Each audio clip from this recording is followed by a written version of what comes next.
Je vais vous demander, chacun de nous, de prier, de demander au Seigneur Saint-Esprit de l'aider à comprendre l'enseignement qui sera apporté. Aujourd'hui, si nous sommes là, c'est que Dieu veut nous parler et que nos oreilles soient attentives, que notre cœur soit ouvert à recevoir ce que Dieu a prévu. Amen. Prions, bien-aimés. Père éternel, je te remets toutes choses par ton esprit. Prends le contrôle de mes paroles.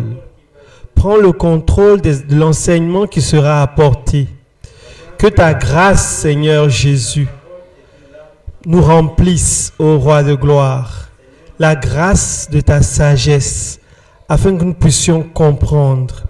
Et conduis mes paroles afin que les paroles qui sortent de ma bouche soient des paroles qui transforment les vies, qui guérissent les cœurs brisés. Au nom de Jésus. Amen. Merci Seigneur Saint-Esprit. Amen. Merci Seigneur.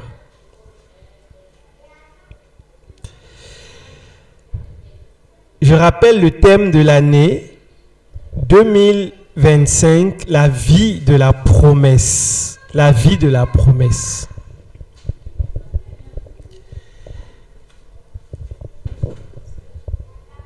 C'est un thème qui est important à comprendre.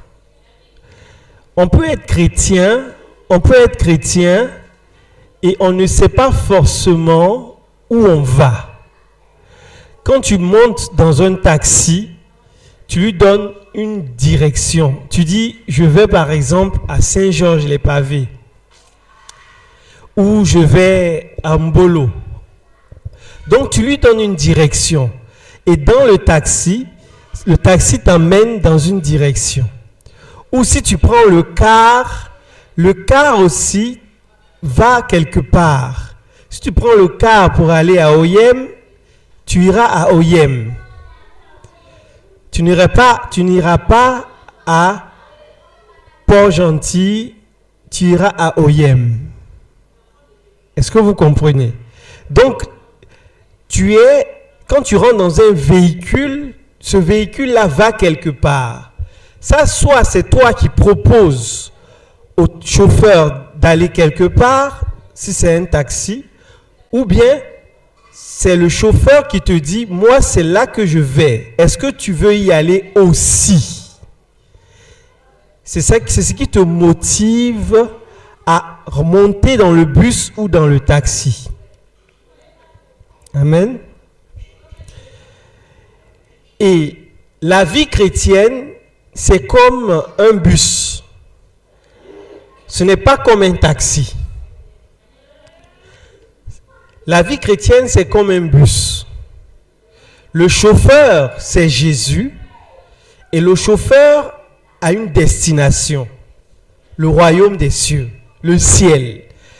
Tu vois un bus et tu vois au niveau du bus, devant il y a une pancarte. Le ciel ou le royaume des cieux. Donc le bus qui est la vie chrétienne va quelque part. Il va au royaume des cieux. Donc si tu veux vraiment aller au royaume des cieux, tu dois monter dans le bus qui est la vie chrétienne. Mais tu ne peux pas monter dans le bus et dire au chauffeur, non, je ne veux pas aller au royaume des cieux, je veux aller, par exemple, sur Mars.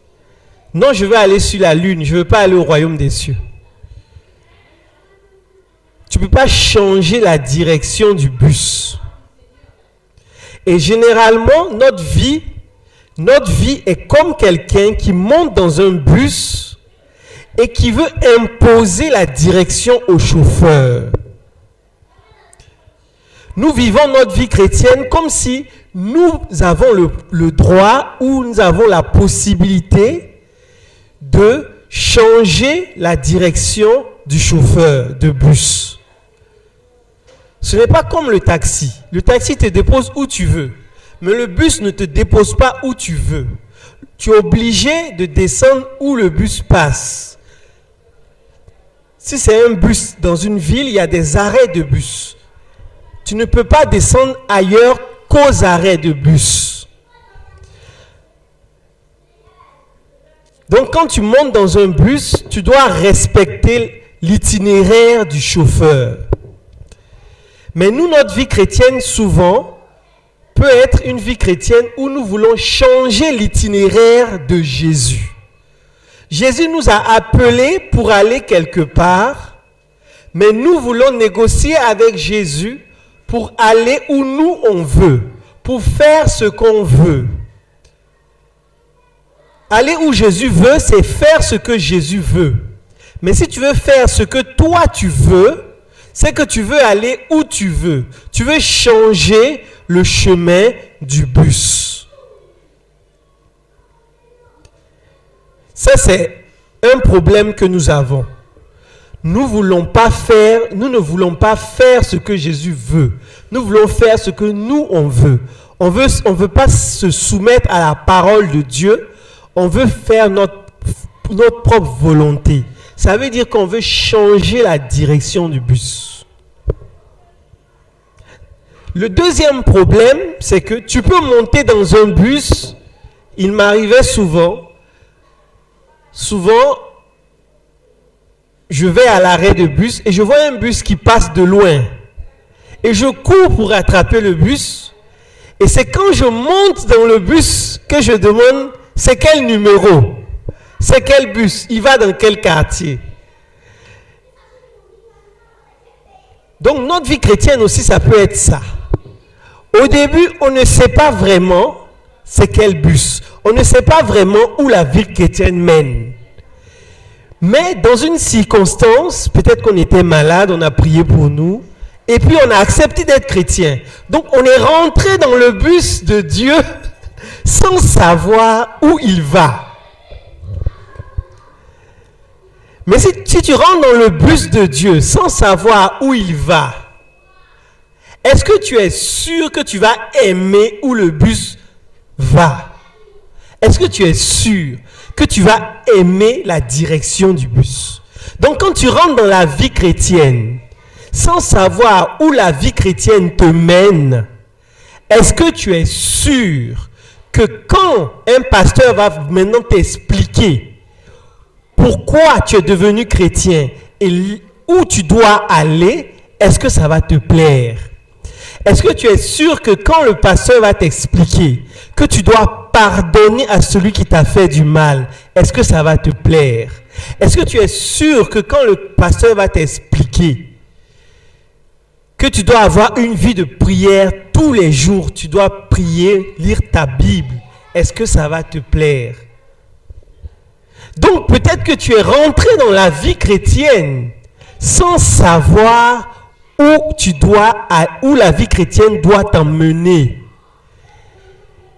Et peut-être qu'au fur et à mesure de ta vie, tu découvres maintenant où ta vie chrétienne doit t'emmener. Et tu n'es plus motivé. Et c'est peut-être ça qui fait que tu es faible maintenant dans ton engagement dans la vie chrétienne. Parce qu'au départ, tu n'avais pas compris qu'il y avait tous ces sacrifices à faire pour marcher dans la vie chrétienne. Tu devais renoncer à toi-même, renoncer à ta fierté, renoncer à ce que tu veux et faire ce que Jésus veut. Tu n'avais pas compris. Tu n'avais pas compris. Accepte de te dépouiller pour entrer dans la vie de la promesse. Ça, c'est le titre de l'enseignement d'aujourd'hui. Accepte de te dépouiller pour entrer dans la vie de la promesse. Accepte de te dépouiller pour entrer dans la vie de la promesse.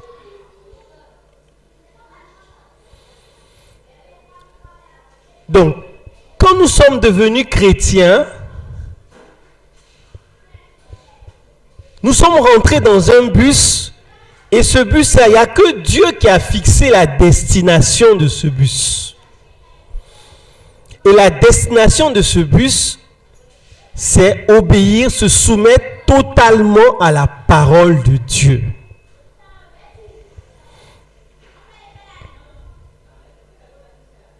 Donc, est-ce que avant de devenir chrétien, tu avais compris que tu dois te soumettre totalement à la parole de Dieu?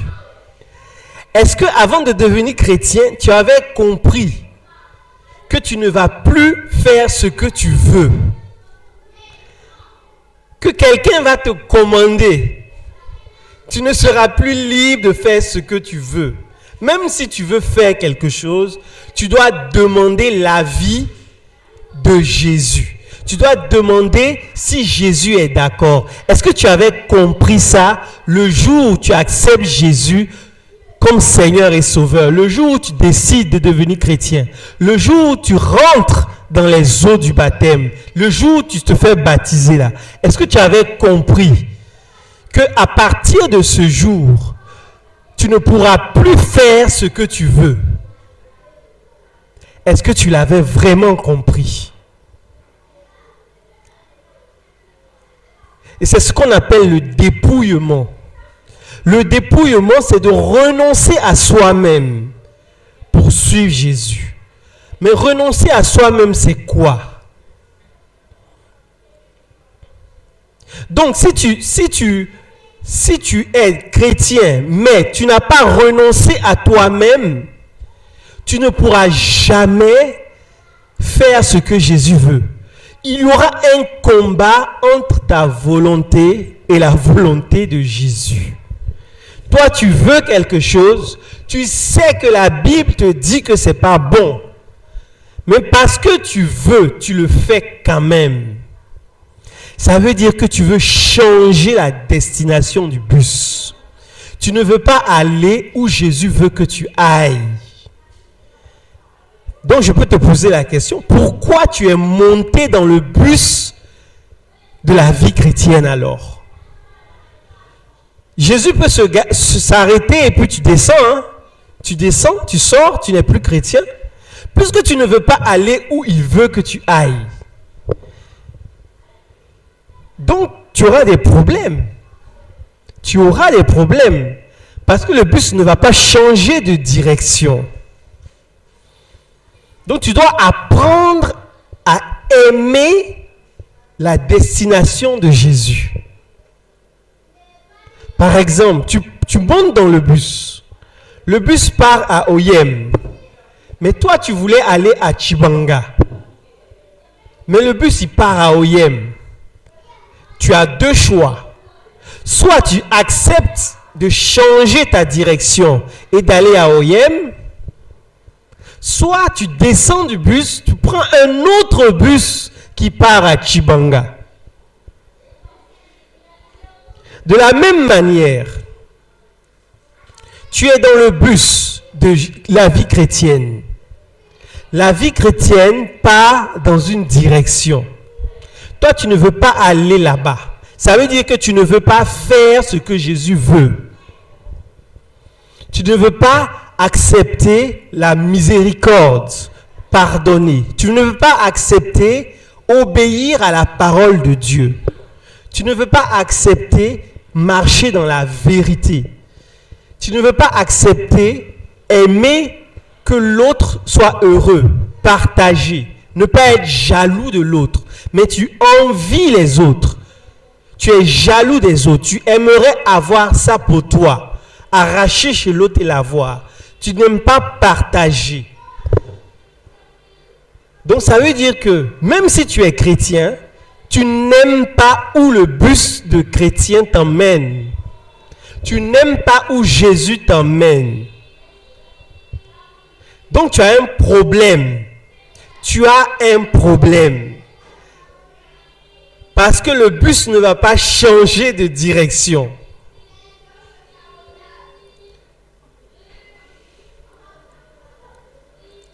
Or, c'est l'endroit où le bus t'emmène là, qui est le meilleur endroit pour toi. La vie de la promesse. C'est ce que Jésus a prévu pour toi. Parce que quand il vient mourir à la croix et il ressuscite des morts, c'est pour un but. Pour faire de nous des enfants de Dieu. Des enfants de Dieu, c'est-à-dire comme Jésus. Comme Jésus.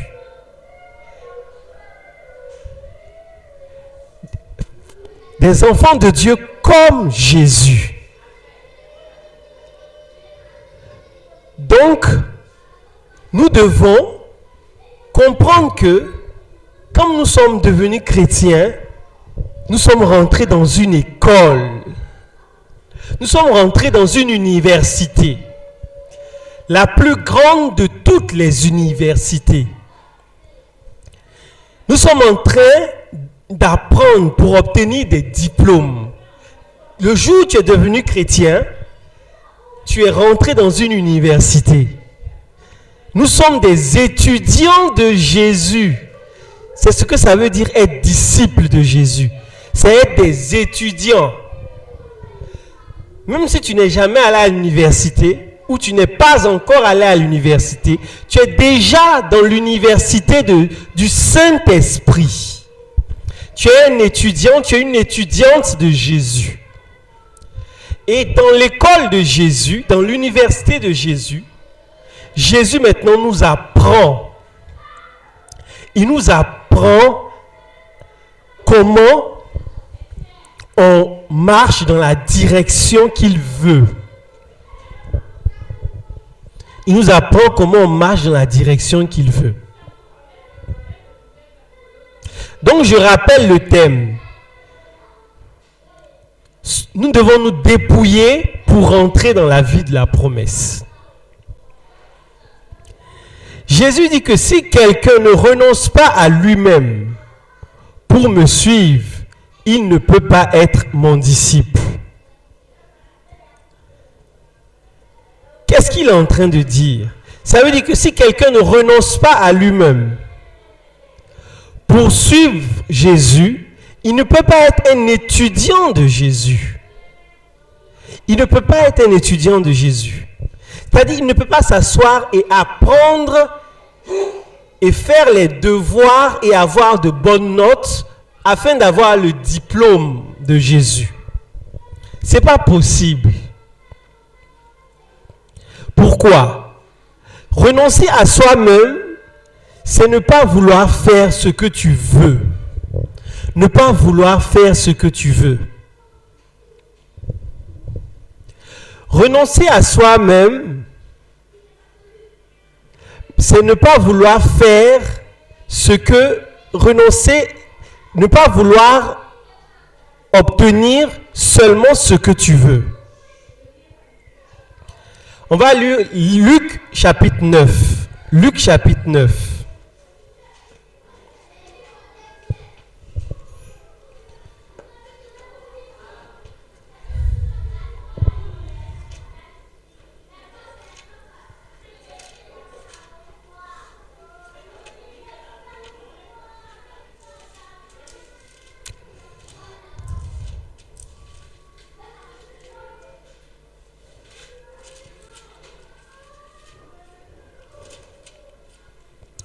Luc chapitre 9.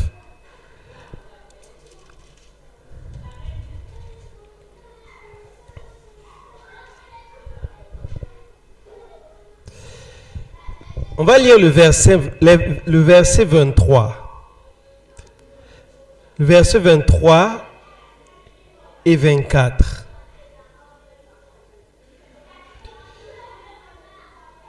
Puis il dit à tous: si quelqu'un veut venir après moi, qu'il renonce à lui-même, qu'il se charge chaque jour de sa croix et qu'il me suive.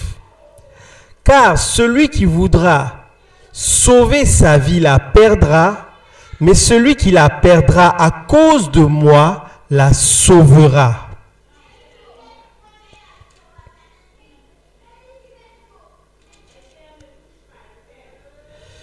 Donc, Jésus donne cette parole à ses disciples pour dire que si quelqu'un veut monter dans le bus, dans mon bus, qu'il renonce à lui-même. C'est-à-dire que tu dois accepter que tout ce que tu as appris depuis que tu étais enfant, tout ce que tes parents t'ont dit, tout, Tu dois remettre tout en cause. Peut-être que tu as ta propre culture. Peut-être qu'il y a des histoires sur le monde spirituel. Peut-être que tu as eu des expériences mystiques avant de devenir chrétien. Tu dois tout remettre en cause. Tu dois renoncer à tout ça. Tu dois dire à partir de maintenant, il n'y a que Jésus qui me dit ce qui est vrai et ce qui est faux. Il n'y a que sa parole qui me dit ce qui est vrai et ce qui est faux. Même si tu as eu des visions, tu dois accepter que Jésus te dise ça c'est une fausse vision ou ça c'est une vraie vision. C'est le point de vue de Jésus qui doit te conduire. Donc tu dois soumettre toutes ces visions au Saint-Esprit. Tu dis, Saint-Esprit, je mets à l'épreuve ces visions. Dis-moi si c'est des fausses visions ou c'est des vraies visions. Ou c'est la vérité ou c'est le mensonge. Dis-moi si c'est des rêves prophétiques ou ce ne sont pas des rêves prophétiques. C'est des fausses prophéties ou c'est des vraies prophéties. Renoncer à soi-même, c'est ça aussi. Tu dois accepter que le Saint-Esprit te dise que tu t'es trompé. Tu t'es trompé, même si tu as des visions, même si tu as des songes. Ou bien, même si tu n'as pas de vision ou des songes, si tu as un point de vue, tu es convaincu que c'est comme ça qu'il faut faire. C'est comme ça qu'il faut faire. Mais tu dois accepter que le Saint-Esprit te dise que tu te trompes. Ce n'est pas comme ça qu'il faut faire. Donc en fait, renoncer à soi-même, c'est vraiment au quotidien. Accepter que Jésus nous dise que nous avons tort. Peu importe les domaines de notre vie. Ne jamais être sûr de soi. Toujours être sûr de Jésus. Tu dois être sûr seulement de la parole de Jésus, de la Bible. Tu dois être sûr que la Bible ne change pas. Jésus dit qu'il m'aime. Jésus est mort à la croix pour mes péchés et il est ressuscité des morts pour que j'ai la vie éternelle. Là au moins je suis sûr. Maintenant, est-ce que je me trompe dans ce que je suis en train de faire? Est-ce que je ne suis pas dans l'erreur? Là, je ne suis pas sûr. Parce que ça, ce n'est pas la parole de Dieu. C'est moi-même qui ai décidé de le faire. Donc, je dois demander au Seigneur, Seigneur, est-ce que je ne me trompe pas? Est-ce que je ne suis pas en train d'aller dans une mauvaise direction? Parce que tu peux être convaincu que toi, tu n'as pas de problème. Tu peux être convaincu que ce que tu fais là, il n'y a aucun problème. Mais la Bible nous dit que certains chemins semblent mener à la vie, mais leur issue, c'est la mort. Donc, ça veut dire que nous ne sommes pas à l'abri d'une erreur. Donc nous devons toujours remettre en question notre point de vue. Proverbe 14, verset 12. Telle voie paraît droite, mais elle mène à la mort. Telle voie paraît droite à un homme, mais son issue, c'est la mort. Donc, même si tu es convaincu aujourd'hui, que toi, tu ne te trompes pas dans ta manière de vivre ta vie chrétienne, que tu n'as pas de problème, même si tu en es convaincu, je t'en supplie,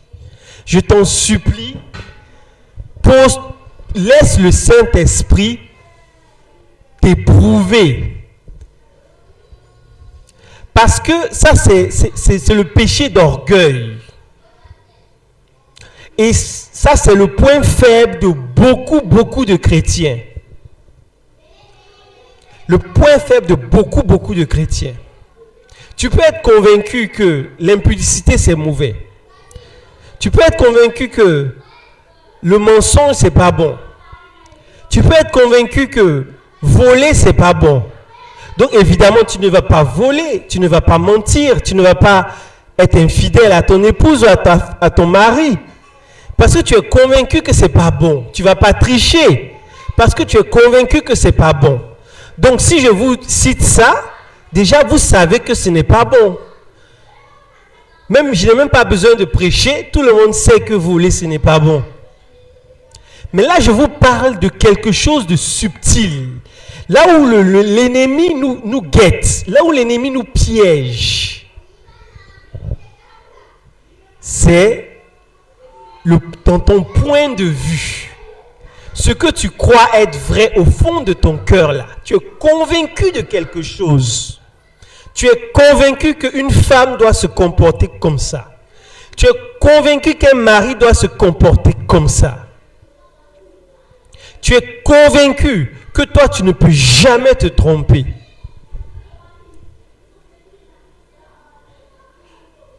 Tu es convaincu que tu vas t'en sortir. Mais tu te bases sur quoi pour être convaincu de toutes ces choses? Tu es convaincu que toi, tu ne vas pas échouer. Les jeunes, quand on est jeune, on a ce zèle. On a ce zèle de la jeunesse là. On est convaincu qu'on ne peut pas échouer, on va réussir. Naturellement, quelqu'un qui est jeune et qui n'a pas cette assurance-là, c'est qu'il est vite devenu adulte. Il a pris trop conscience des problèmes de la vie. Quand tu es jeune, tu es zélé, tu es convaincu, tu crois en l'avenir. Tu crois. Mais plus tu avances, il y a des coups. Tu as des coups dans la vie. Et les coups là font que tu es moins sûr de toi au fur et à mesure que tu vieillis. Au fur et à mesure que tu deviens âgé. Tu es moins sûr de toi. Mais tu peux commencer déjà à te remettre en question dans ta jeunesse. Si tu comprends c'est quoi renoncer à soi pour suivre Jésus, le Saint-Esprit va t'aider à anticiper les coups qui vont t'arriver sur le chemin. Peut-être que tu as eu des difficultés en avançant dans la vie parce que tu n'as pas écouté le Seigneur ou tu étais tellement sûr de toi quand tu as pris la décision, maintenant tu t'es retrouvé dans des problèmes. Est-ce que tu as demandé au Seigneur Jésus, est-ce que lui il est d'accord? Tu étais tellement sûr de toi. Tu as posé cet acte et cet acte-là t'a créé des problèmes devant. C'est l'orgueil. Tu as péché par orgueil. Tu as cru que tu n'allais pas te tromper. Parce que tous les problèmes que nous rencontrons quand nous posons des actes, je vous assure que si le Seigneur nous montre le futur, on va changer d'avis, n'est-ce pas? Mais pourquoi on a posé l'acte? On a posé l'acte parce qu'on était sûr qu'on ne va pas avoir des problèmes. Mais cette assurance est basée sur quoi? Cette assurance-là, l'acte que tu as posé, cette assurance avant de poser cet acte, c'est basé sur quoi? Est-ce que c'est basé sur le roc, le rocher qui est Jésus? Ou c'est basé sur ton orgueil personnel, sur ta chair, donc sur le sable, sur la vanité? Et la tempête vient, et la tempête va tout balayer. Or, alors que si tu avais basé cette assurance sur Jésus, si tu avais consulté Jésus, comme on consulte un prophète, tu n'as pas besoin d'aller chez un prophète. Tu te mets à genoux et tu parles à Jésus. Tu le consultes. Tu demandes son avis. Tu demandes l'avis au Saint-Esprit. Saint-Esprit, voilà ce que j'ai envie de faire. Est-ce que c'est bien? Enseigne-moi. Montre-moi la direction. Tu peux consulter le Saint-Esprit directement. Tu n'as pas besoin d'aller voir un prophète. Parce que le Saint-Esprit est venu habiter en toi. c'est le même Saint-Esprit qui donne l'onction au prophète à côté. Donc si il est en toi, ça veut dire que de la même manière qu'il donne la révélation au prophète là, il peut te donner aussi la révélation directement, non? C'est la même personne. Donc tu le laisses et tu pars consulter un autre être humain. Non. Tu dois apprendre à parler au Saint-Esprit pour toi-même personnellement. Maintenant, si le Saint-Esprit te dit, va vers telle personne, la personne a un message pour toi. Ça veut dire que la personne, le Seigneur lui a donné un enseignement pour toi. Là, tu pars sur instruction du Seigneur. Donc, Dieu peut utiliser une autre personne pour t'édifier. Il n'y a pas de problème là-dessus. Mais, il ne faut pas croire que tu es sans le Saint-Esprit. Il ne faut pas te comporter comme quelqu'un qui n'a pas le Saint-Esprit. Tu dépends que des autres, que des autres, que des autres. Tout ce que vous allez entendre aujourd'hui, le Seigneur n'a pas besoin que je vous en parle pour que vous le sachiez. Il n'a pas besoin. Il peut vous parler directement. Mais le fait que moi je vous parle, ça vous permet de gagner du temps. Mais il peut vous parler directement. Donc, il faut comprendre d'abord que ce n'est pas parce qu'il y a des serviteurs de Dieu que nous n'avons pas le Saint-Esprit. Ce n'est pas parce qu'il y a des serviteurs, des enseignants, que nous ne devons pas cultiver notre relation personnelle avec le Seigneur Saint-Esprit. Parce que le jour où tu es dans des problèmes et que le pasteur n'est pas à côté de toi, bon, tu vas dire, je vais appeler le pasteur ou je vais venir taper ici. Et si ce jour-là, moi, je ne suis pas là, tu fais comment? C'est foutu pour toi. Est-ce que c'est foutu pour toi? Amen. Donc, si tu apprends toi-même à cultiver ta communication avec le Saint-Esprit, à le consulter dans chaque situation de ta vie. Au début, peut-être tu n'auras pas des réponses directement. Mais si tu persévères, je te dis au nom de Jésus, tu as une promesse. Quiconque invoquera le nom du Seigneur sera sauvé. Amen. Quand le juste crie, l'Éternel entend et le délivre de toutes ses frayeurs. Donc il y a une promesse. Cherchez l'Éternel.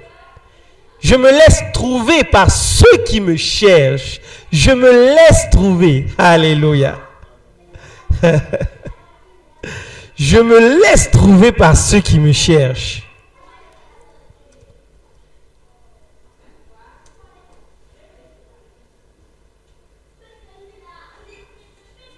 Amen.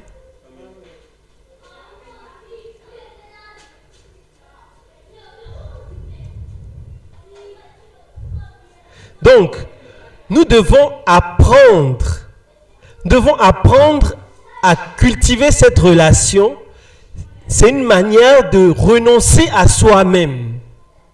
Renoncer déjà à soi-même par cette communion personnelle avec le Seigneur.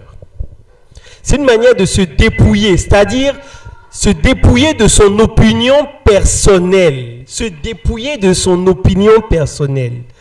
Moi, je pense que, voilà mon opinion. Ah, ça, c'est mon choix. Ça, c'est ma vie. Non, se dépouiller de son opinion personnelle. Et si nous apprenons à nous dépouiller de nos opinions personnelles, mais tu te dépouilles de ton opinion personnelle pour mettre quoi à la place? L'opinion de Jésus. Parce que si tu mets l'opinion d'un autre être humain, d'un autre homme ou d'une autre femme à la place, tu ne vas pas toujours dans la direction de Jésus. Tu vas dans la direction de cet homme ou cette femme. Non, tu dois te dépouiller de ton opinion personnelle pour mettre à la place l'opinion de Jésus. Et c'est comme ça que tu es dans le bon bus. Tu es dans la bonne direction. Amen.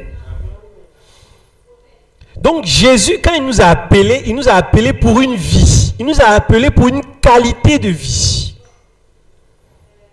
Et à travers ce passage, quand il nous dit de renoncer à nous-mêmes, si quelqu'un ne renonce pas à lui, il ne peut pas le suivre. Ça veut dire que si tu ne renonces pas à toi, tu ne peux pas vivre la promesse de Dieu. Parce que pour vivre la promesse de Dieu, il faut le suivre. Il est le chemin. Il faut suivre le bon chemin pour aller à la bonne destination. Donc c'est vraiment important d'apprendre à se dépouiller. D'apprendre à se dépouiller. Donc si on peut dire qu'il y a quelque chose qui est difficile dans la vie chrétienne, c'est le renoncement à soi. Renoncer à sa propre vie pour suivre Jésus. C'est ça qui est difficile.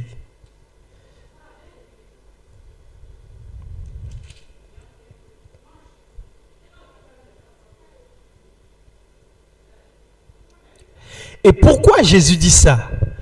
Jésus dit ça dans un contexte particulier. Si on lit au verset 22, Luc 9, verset 22, il ajouta qu'il fallait que le Fils de l'homme souffrit beaucoup, qu'il fût rejeté par les anciens, par les principaux sacrificateurs, par les scribes, qu'il fût mis à mort et qu'il ressuscita le troisième jour. Verset 22. Donc Jésus dit ça dans quel contexte? Il dit ça au moment où il leur annonce qu'il va être crucifié. Pendant presque 3 ans, les disciples étaient avec Jésus.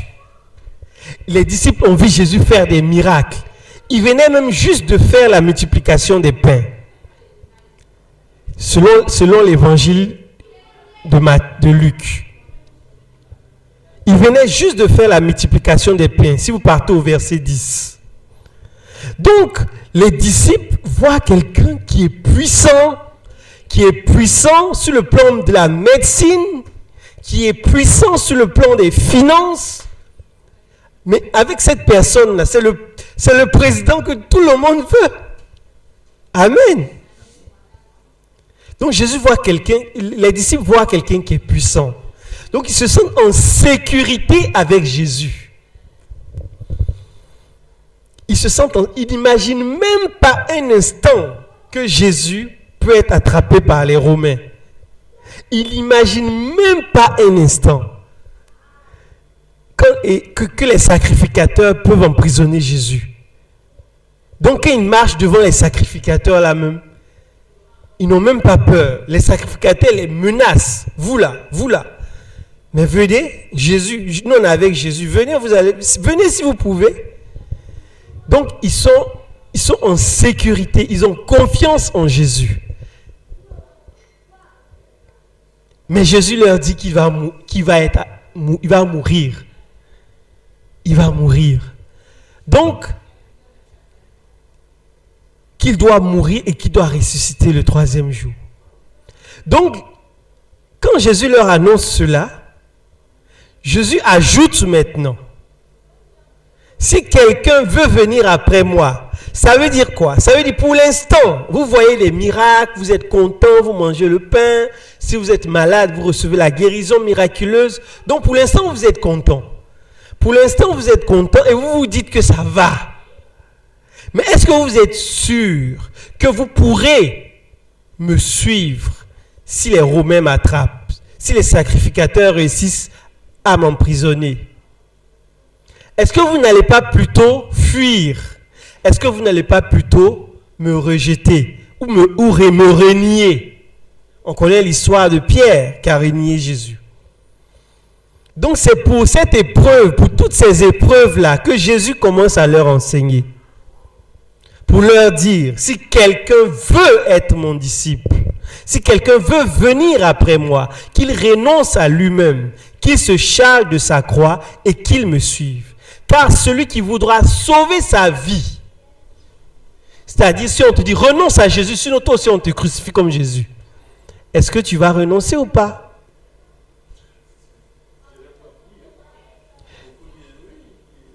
Voilà, donc, mais si tu renonces à toi, si tu te dépouilles de ton opinion personnelle, si tu renonces à ta propre vie, si ta vie n'a pas d'importance par rapport à ta foi en Jésus, tu pourras. Donc Jésus te donne le secret avant que l'épreuve n'arrive. Jésus te donne la solution avant que l'épreuve n'arrive. Donc si tu médites la solution de Jésus, de renoncer à toi-même, si tu comprends ce que ça signifie, quand une situation va se présenter devant toi, où cette situation te pousse à renoncer à ta foi, à renoncer aux vérités de l'évangile pour te corrompre, tu vas renoncer au mensonge pour Jésus. Tu vas plutôt accepter d'être fidèle à Jésus, même si tu vas subir des conséquences, parce que c'est le seul chemin qui va t'emmener dans la vie de la promesse. Parce que si tu renies Jésus et tu acceptes de te corrompre dans une situation, c'est comme si tu as choisi de sortir du bus. Maintenant, si la mort te trouve dans cette corruption, que tu n'as pas le temps de te repentir, c'est foutu. Mais si tu as le temps de te repentir, repens-toi vite. Repens-toi vite. Demande pardon à Jésus. Invoque le sang de Jésus. Et il te remet dans le bus. Et ensuite, tu continues. Et demande au Saint-Esprit de t'aider pour que la prochaine fois, tu ne tombes pas aussi. Donc, notre vie chrétienne, c'est vraiment une marche où nous devons veiller à rester dans le bus de Jésus. Est-ce que nous sommes dans le bus de Jésus? Est-ce que nous marchons selon sa parole? Et pour marcher selon sa parole, il faut connaître sa parole. Donc, il faut apprendre à sa parole. Un exemple, par exemple, tu peux prendre un verset par semaine. Ça, c'est un exemple que tu peux faire. Cette semaine, tu prends Luc 9, verset 23. Si quelqu'un veut venir à moi, qu'il renonce à lui-même, qu'il se charge chaque jour de sa croix et qu'il me suive. Donc tu prends ce verset et cette semaine, chaque jour, tu lis seulement ce verset, tu le lis. Et chaque fois que tu le lis, tu demandes maintenant au Saint-Esprit, concrètement, ça veut dire quoi? Déjà, le pasteur a expliqué que ça veut dire abandonner son opinion personnelle, se remettre en cause chaque fois avant de prendre une décision, demander au Saint-Esprit de le consulter personnellement. C'est ce que ça veut dire. Ça veut dire aussi renoncer au mensonge, renoncer au vol, renoncer à la jalousie, à l'envie, à l'ivrognerie, renoncer au plaisir de la chair pour la prière, pour vaquer à la prière. Donc, tu te remémores ça, tu essaies de te rappeler. Donc, tu prends du temps et puis tu te rappelles de tout ça et tu dis, Seigneur, que mon cœur choisisse de renoncer comme ça. Et mardi, tu fais la même chose. Tu relis le verset et tu essaies de te rappeler ce que ça signifie. Et tu décides que ton cœur choisisse. À la fin de la semaine, ce verset va être enraciné en toi et la révélation de ce verset va être enracinée en toi. Et du coup, ta vie sera une vie contrôlée par cette vérité, par ce verset. Et de temps en temps, à la fin de la semaine, tu n'arrêtes pas. De temps en temps, tu refais la même chose. Mais la semaine suivante, tu prends un autre verset. Un autre verset, Ésaïe 35. Ésaïe 35. Un autre verset. Ésaïe 35 nous dit, « Car ainsi a parlé le Seigneur, l'Éternel, le Saint d'Israël. C'est dans la tranquillité et le repos que sera votre salut. C'est dans le calme et la confiance que sera votre force. Mais vous ne l'avez pas voulu. Ésaïe 30, verset 15. En fait, l'Éternel dit au peuple d'Israël de se confier en lui, de ne pas aller se confier dans d'autres peuples pour être sauvés. Et eux, ils ne veulent pas se confier en l'Éternel, ils veulent se confier à d'autres peuples, aux Égyptiens par exemple, parce que les Égyptiens ont une grande armée. Et l'Éternel dit, c'est dans la tranquillité et le repos que sera votre salut. C'est dans le calme et la confiance que sera votre force. C'est-à-dire que restez calme, faites-moi confiance. C'est que comme ça que vous allez avoir mon secours. Restez calme et faites-moi confiance. Mais quand tu es face à une situation de stress, est-ce que tu restes calme pour penser au Seigneur? Pour dire, je me confie au Seigneur. Seigneur, je compte sur toi. Ou est-ce que tu commences à paniquer et commences à imaginer des possibilités? Peut-être que tel peut m'aider. Peut-être. Est-ce que tes pensées sont agitées comme ça? Ou est-ce que tu es calme? Forcément, les pensées vont essayer de s'agiter. Mais est-ce que tu dis à tes pensées, stop? Stop. Et tu te rappelles d'Ésaïe 35. Comment le Seigneur veut quelle attitude le Seigneur veut que tu aies dans le trouble. Tu dis à tes pensées, arrêtez de paniquer. Arrêtez de chercher du secours en quelqu'un d'autre. Je regarde à l'Éternel. Je regarde à l'Éternel. Donc tu peux prendre ce verset, Ésaïe 35, et le relire chaque jour et reméditer le contexte. Pourquoi Dieu a dit ça à Israël? Il te dit la même chose.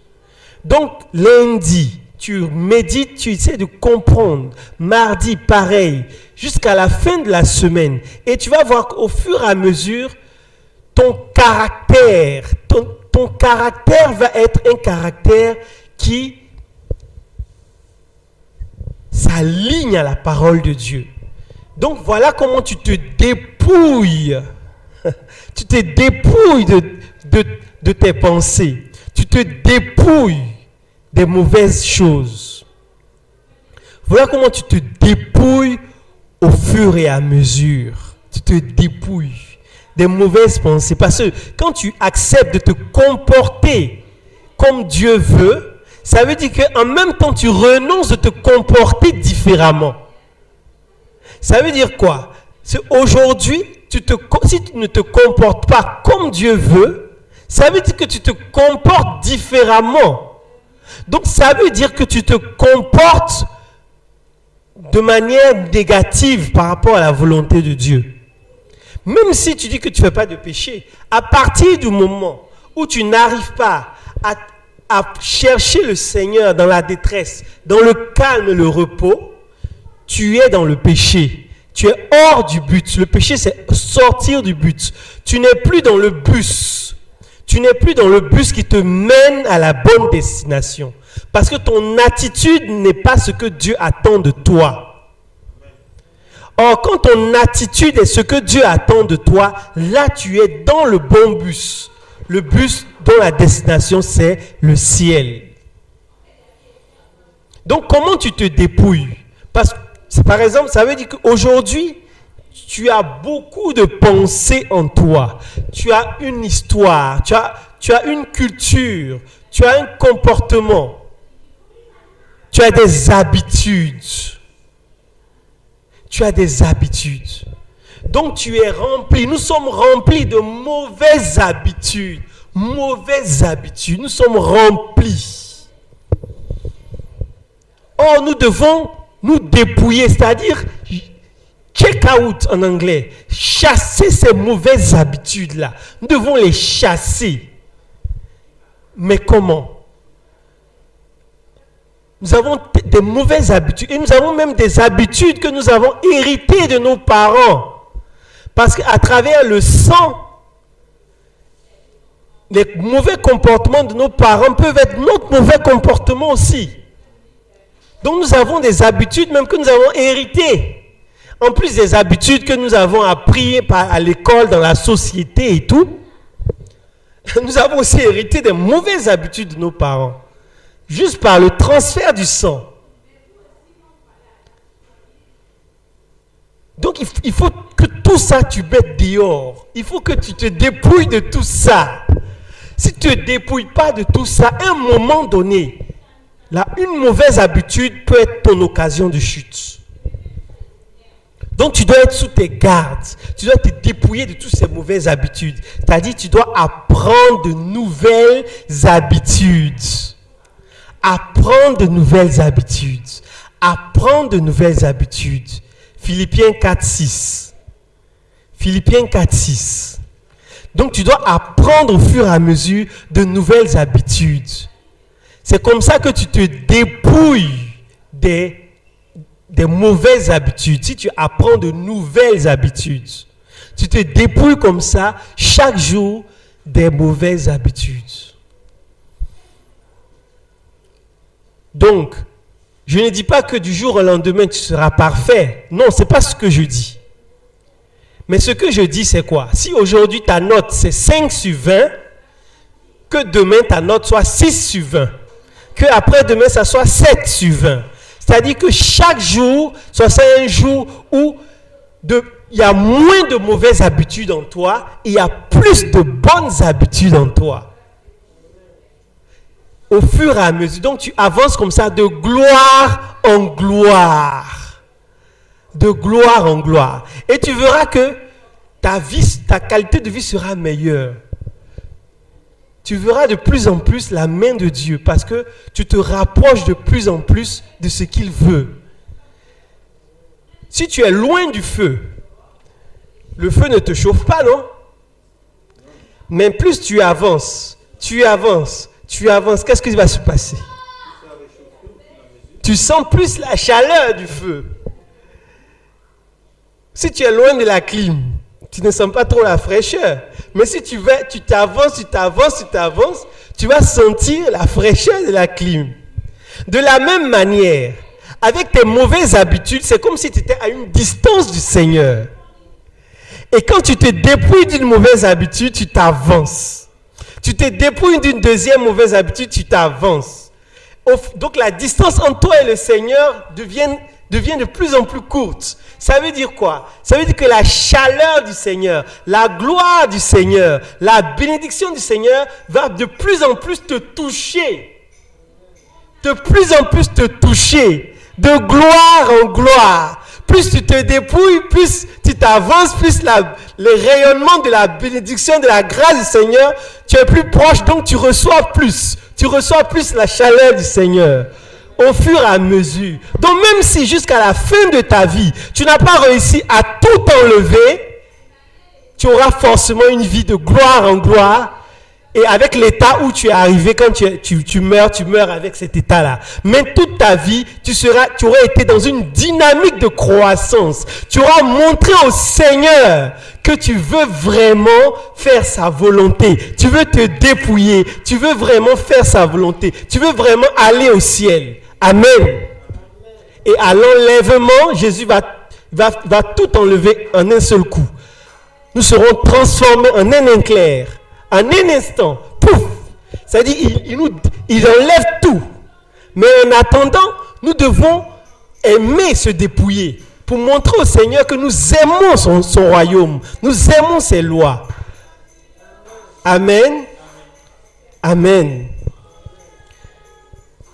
Donc, Philippiens 4:6 nous dit: ne vous inquiétez de rien. Mais en toute chose, faites connaître vos besoins à Dieu par des prières et des supplications avec des actions de grâce. Philippiens 4:7. Et la paix de Dieu qui surpasse toute intelligence gardera vos cœurs et vos pensées en Jésus-Christ. Amen. Donc tu peux prendre aussi ce passage et la 3e semaine, tu commences à le lire et tu essaies de comprendre ce que ça signifie. Et comment ton attitude doit aussi être modifiée par rapport à ce verset. C'est comme ça que tu te dépouilles parce que tu apprends de nouvelles habitudes. Du coup, tu vas réagir différemment la prochaine fois dans une situation. Parce que tu auras étudié ce verset et du coup, ton attitude face à la prochaine épreuve ne sera pas pareille. Hier, j'ai paniqué, mais demain, je ne vais pas paniquer. Parce que entre hier et demain, j'ai appris à me dépouiller d'une mauvaise attitude et à recevoir une nouvelle attitude. Au nom de Jésus. Amen. Merci Seigneur. On va finir avec un dernier verset. Philippiens 2. Philippiens 2, chapitre 2. Amen.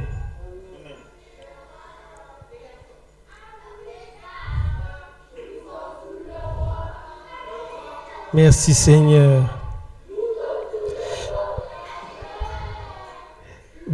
On va lire le verset 5 au verset 8. 5 à 8. Ayez en vous les sentiments qui étaient en Jésus-Christ, lequel, existant en forme de Dieu, n'a point regardé comme une proie à arracher d'être égal avec Dieu, mais s'est dépouillé lui-même en prenant une forme de serviteur, en devenant semblable aux hommes, et ayant paru comme un simple homme, il s'est humilié lui-même, se rendant obéissant jusqu'à la mort, même jusqu'à la mort de la croix. Amen. Donc, se dépouiller, Jésus est celui qui nous a montré l'exemple. Regardons l'exemple de Jésus. Et comme je vous ai enseigné, apprenons à nous dépouiller de cette manière. C'est que dans ces conditions que nous sommes sûrs que nous sommes dans le bon bus qui mène à la vie de la promesse, la vie que Dieu a prévue pour nous. Le royaume des cieux, le ciel. Amen. Et n'oublions pas, plus on se dépouille, plus on se rapproche du foyer. Alléluia. Plus on se rapproche du foyer. Amen.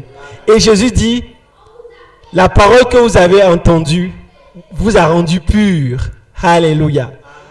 Donc entre avant le culte et maintenant, vous avez été encore purifiés par la parole que vous avez entendue. Et vous êtes encore plus proche du foyer, du feu. Est-ce que vous le sentez même? Amen. Ça peut encore augmenter. Alléluia. Continuez le travail. Amen. Merci Seigneur. Amen. Remercions le Seigneur pour son message. Merci Seigneur d'avoir permis que nous puissions recevoir ce message. Apprends-nous Seigneur à être fidèles dans cette vie de dépouillement afin de faire ta volonté. Permets-nous de renoncer à nous-mêmes, à notre propre volonté pour faire ta volonté. Nous prions afin que le message que nous avons entendu aujourd'hui soit pratique pour nous. Change notre manière de voir la vie chrétienne. Nous montre que nous sommes dans un engagement, que nous allons dans une direction, afin que ce qui se passe dans notre futur soit seulement ta volonté. Ô Père, nous voulons seulement ta volonté dans notre futur. Au nom de Jésus-Christ. Amen. Merci Seigneur. Amen. Gloire à Jésus.